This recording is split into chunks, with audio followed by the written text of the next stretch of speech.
मुंबई के कफ परेड इलाके में 9 जुलाई 2021 की रात एक 3 महीने की मासूम बच्ची अचानक से गायब हो जाती है। जांच पड़ताल करने के बाद पता चला कि उस 3 महीने की मासूम बच्ची की लाश उसी इलाके के एक कीचड़ भरे गड्ढे में मिली। दोस्तों, जैसा आप सोच रहे हैं ठीक वैसे ही मैं भी ये सोच रहा था कि 3 महीने की बच्ची खुद से तो कहीं जा नहीं सकती थी। और एक सवाल कि 3 महीने की बच्ची से किसी की क्या दुश्मनी होगी? तो आखिर उसे कौन ले गया और किसने उसका मर्डर कर दिया?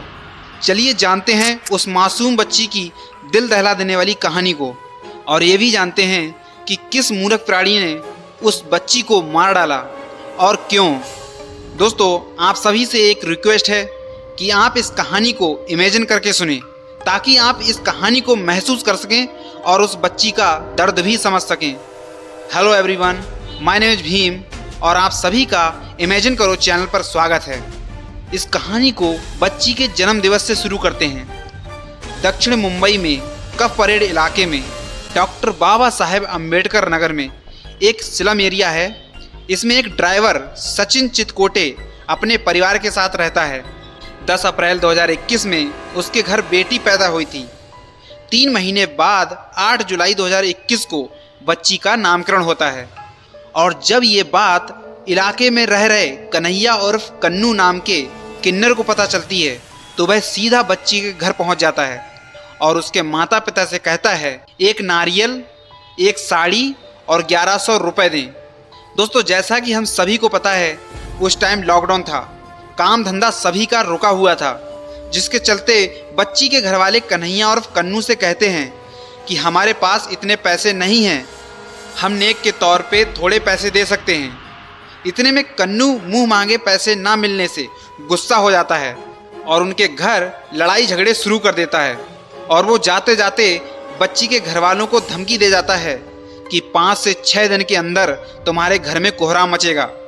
कुछ देर बाद सभी ने उसकी बात को भुला दिया था, लेकिन 9 जुलाई 2021 की रात जब सब लोग सो रहे थे तभी करीब रात 2 बजे कन्हैया और कन्नू चोरी छिपे बच्ची के घर में घुसकर बच्ची को अगवा कर लेता है।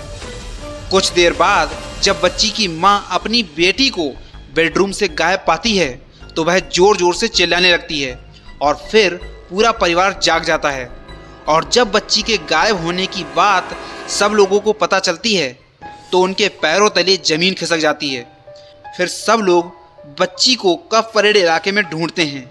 रात से सुबह हो जाती है, सुबह से दोपहर होने वाली होती है, लेकिन उनकी बच्ची का कहीं कोई पता नहीं चल सका कि बच्ची कहाँ गई और कैसे गई। थक हार कर बच्ची के घरवाले पुलिस में रिपोर्ट कराते हैं। रिपोर्ट के दौरान पुलिस उनसे पूछती है कि क्या उनकी किसी से दुश्मनी है। तभी वो कन्हैया और कन्नू से झगड़ा होने की बात कहते हैं और ये भी कहते हैं कि कन्नू जाते जाते हमें खौफनाक धमकी दे गया था। और जब पुलिस को ये बात पता चली तो उनको शक हो गया था कि ये काम उसी ने किया होगा। फिर पुलिस सीधा उस पते पर पहुंचती है जहां कन्हैया और कन्नू रहता था और पहुंचते ही कन्नू को अरेस्ट कर लेती है और फिर पूछताछ शुरू करती है कि उसने ऐसा क्यों किया और कैसे किया। सख्ती से पूछताछ करने पर कन्हैया कहता है कि उसे बच्ची के परिवार वालों ने मुंह मांगी नेक नहीं दी, जिससे उसे गुस्सा आया, जिसके चलते वह उनसे बदला लेना चाहता था। इसी दौरान उसने गुस्से में आकर ऐसा कदम उठाया। फिर वो कहता है कि उसने उनकी बच्ची को मार दिया है। इसी बीच बच्ची का शव एक कीचड़ भरे गड्ढे में पड़ा मिलता है। पुलिस बच्ची के शव का पोस्टमार्टम कराती है, जिसकी रिपोर्ट में पता चला कि कन्हैया और कन्नू ने बच्ची की हत्या करने से पहले उसके साथ घिनौनी हरकत भी की और फिर उसे एक गड्ढे में फेंक दिया।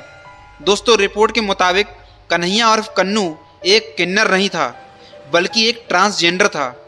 वो एक नॉर्मल इंसान ही था, लेकिन उसने अपना ये पेशा बना लिया था और औरत की तरह सजता था और इधर उधर नेक के तौर पर पैसे लेता था।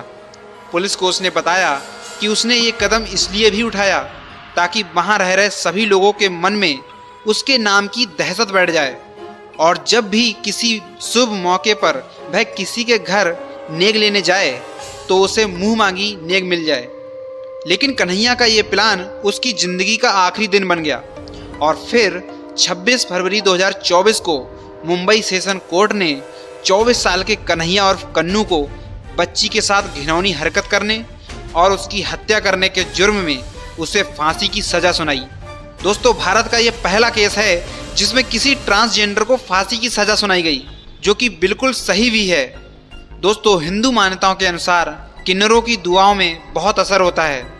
ऐसा माना जाता है कि जब वह किसी इंसान को दिल से दुआ देते हैं तो उस व्यक्ति की किस्मत बदल सकती है।